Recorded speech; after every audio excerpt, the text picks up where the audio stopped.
What's going on, YouTube? It's your boy Clash, and I'm here to tell you about my experience playing the game Phantasy Star Online 2, excuse me. I played it for about probably 2 weeks now. Gave it some time here and there. Still, I would say at the beginning stage, haven't really done nothing too crazy to progress in the story. For a Sega free-to-play game, it's pretty cool. It's pretty alright. A lot of different classes to pick from, a whole lot of classes to pick from. You have your subclasses, and a lot of people usually, I guess you could say, change between the two. From my understanding, I haven't gotten too far, but just from some of the players that I've seen, it seems that they can kind of, go through various classes and various characters, I guess, so to speak. So, my thoughts on the game, well, with the new update, I thought it was pretty okay, because now they kind of give you like this space where you can kind of create your own home, your own little like personal dojo, so to speak. I don't know if you could like maybe invite friends over and that'd be like the new hangout spot, etc., kind of like live like a Sims life. But overall, I thought that was pretty cool to kind of give for that update.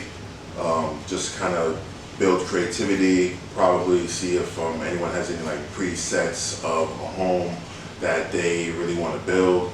They could go ahead and just use that preset, or maybe, I don't know, have someone, come and build a home for them and stuff like that. So I thought that was a pretty cool, nifty trick. Some of the choices of clothing seems to me is kind of cool. Some of it's kind of like doesn't really fit the game surrounding, because it gives me more of a, I'll say like Final Fantasy, Zelda,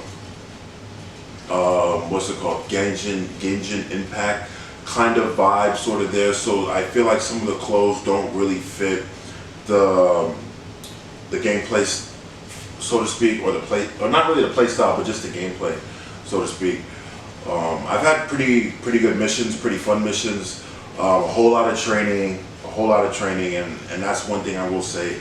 In the beginning, they're very much having you train, learn a lot of moves, learn how the mechanics work, the crafting system works, the subclass you want to pick, the skill tree, and so forth and so on. So that's good.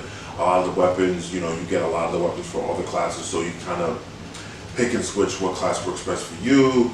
Also, if you have one class and already a main character, you could probably build another character and pick which weapons you would want to put on for that character, which is always a good thing to do. A lot of people are online on that thing anyway, so like I know like everyone online just goes crazy, just doing their own little activities, or just doing side quests or the main quest.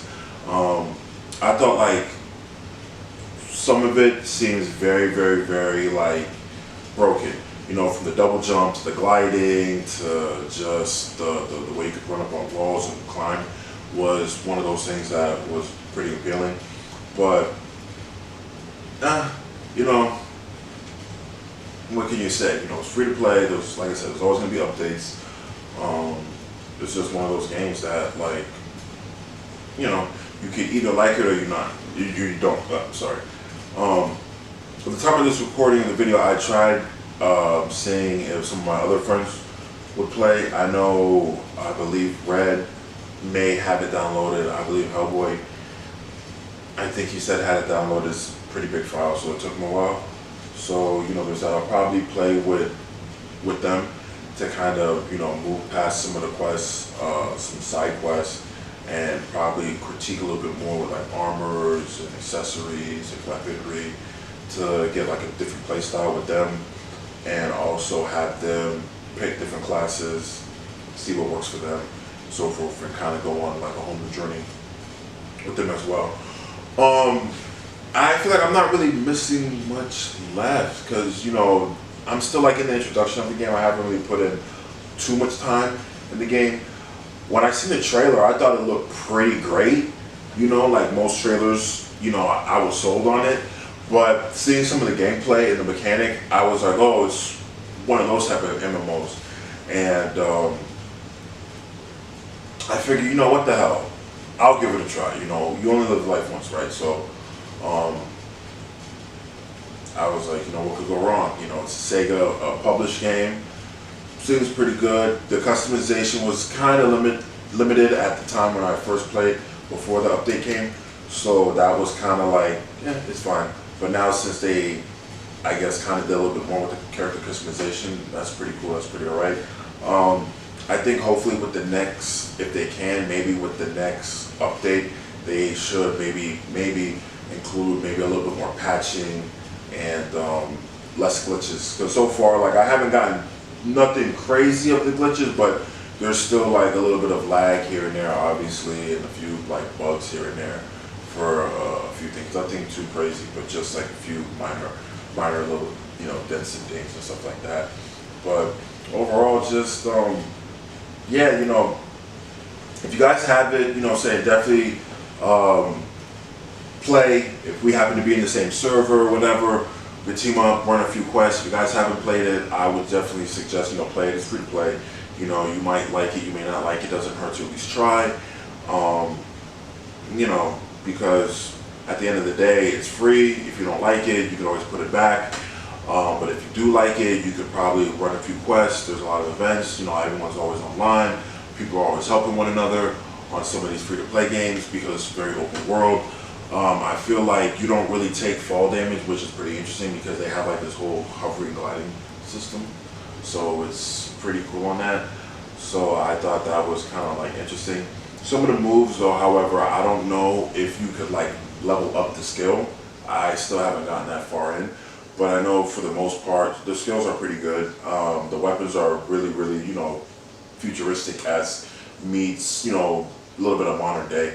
I just hope for the next patch or whatever they do when it comes to a little bit of character customization, they kind of put nothing too crazy for outfits or cosmetics, but kind of still keep it within that realm of the world and nothing too crazy. But at the same time, people want to have fun and people, you know, just want to have a good time. You know, I'm one of them includedly, but I just feel like for me, my personal standards, I just kind of wanted to fit that game, that universe, so to speak. So that's going to conclude it. I know this one was a little bit more shorter than the previous video I did talking about the First Descendant, but I'll probably give you guys an update on the Phantasy Star Online 2 as I progress through it. If you guys want me to go online, let me know in the comments down below. But if you guys like what I'm doing, always hit the subscribe button. Don't forget to hit the like. It helps me greatly with the channel. Also, if you guys have any, you know, questions, comments, or concerns, please put it on the comments down below. Until then, this is your boy Clash. Everyone stay safe out there. Take care. Peace.